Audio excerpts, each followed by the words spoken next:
Most people think they know China, megacities, neon skylines, bullet trains cutting across concrete. Here's the thing. Step a few hours away from all that, and an entirely different China appears. One that feels untouched, quiet, almost unreal. This is the China few tourists ever see. These are China's hidden mountain worlds. High in the country's interior, mountains rise like walls between eras. Some peaks have been sacred for thousands of years. Others were never meant to be climbed at all. Villages cling to cliffs. Paths disappear into clouds. Time moves slower up here. Sometimes it feels like it stopped. Let's start with Huangshan, the Yellow Mountains. At sunrise, the mountains don't reveal themselves all at once. They emerge slowly, like silhouettes breaking through a sea of clouds. Twisted pine trees grip sheer granite cliffs, shaped by wind and centuries of survival. These trees aren't tall or straight. They're bent, scarred, stubborn, and that's exactly why Chinese artists and poets have worshipped them for over 1,000 years. But here's what photos don't show you. Walk beyond the main trails, away from the cable cars and viewpoints. That's where silence takes over. You'll hear the wind brushing against stone steps carved by hand centuries ago. You'll pass tiny shelters where monks once meditated for years, alone. No phones, no noise, just mountain and mind. And Huangshan is only the beginning. Travel southwest, deep into Zhangjiajie, and logic starts to break down. These mountains don't look real. Thousands of stone pillars rise straight out of the earth, some taller than skyscrapers. Mist floats between them, hiding their bases so they appear to hover in midair.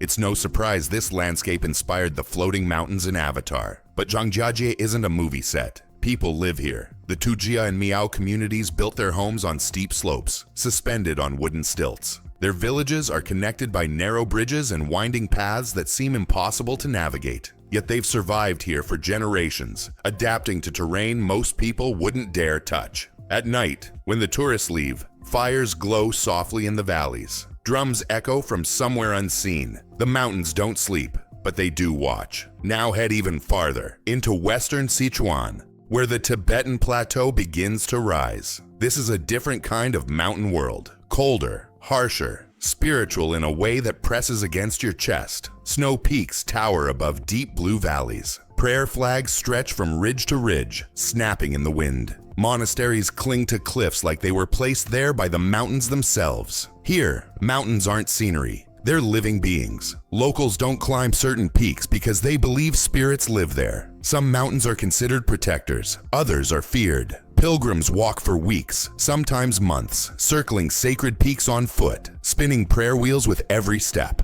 You'll meet people who measure wealth not in money, but in yaks, land, and peace of mind. Internet signals fade. Modern life feels distant. And strangely, so do modern worries. Then there's Yunnan, arguably the most diverse mountain region in China. This province borders Southeast Asia, and it shows. The mountains here are warmer, greener, layered with rice terraces that curve like fingerprints across entire hillsides. Each terrace was carved by hand, slowly, patiently, over generations. The Han people built these systems more than 1,000 years ago, designing them to collect mist, rain, and mountain spring water. No machines, no modern engineering, just knowledge passed down through families. Stand on a ridge at dawn, and you'll see clouds filling the valleys below, glowing orange as the sun rises. Villages appear like islands floating above the sky, but life here isn't easy. Landslides, isolation, long winters, yet people stay. Because these mountains are home, and home, in these worlds, is not something you abandon. One of the most extreme hidden worlds lies in Guizhou. This region is a maze of karst mountains, sharp limestone peaks, deep sinkholes, and caves that stretch for miles underground. Some villages were so isolated that roads only reached them in the last decade. Before that, everything moved by foot. Imagine carrying supplies up near vertical paths carved into rock. Imagine walking hours just to reach the nearest market. And yet these villages developed rich cultures, music, embroidery, festivals, entire identities shaped by isolation. Here, mountains didn't block life, they defined it. What ties all these places together isn't just geography, it's mindset. In China's hidden mountain worlds, nature isn't something to conquer, it's something to negotiate with, to respect, to listen to. People build around mountains, not through them. They adapt their lives to seasons, altitude, and weather. Success isn't speed, it's survival with dignity. And maybe that's why these places feel so powerful. They remind you that progress doesn't always mean higher, faster, louder. Sometimes it means quieter, slower, deeper.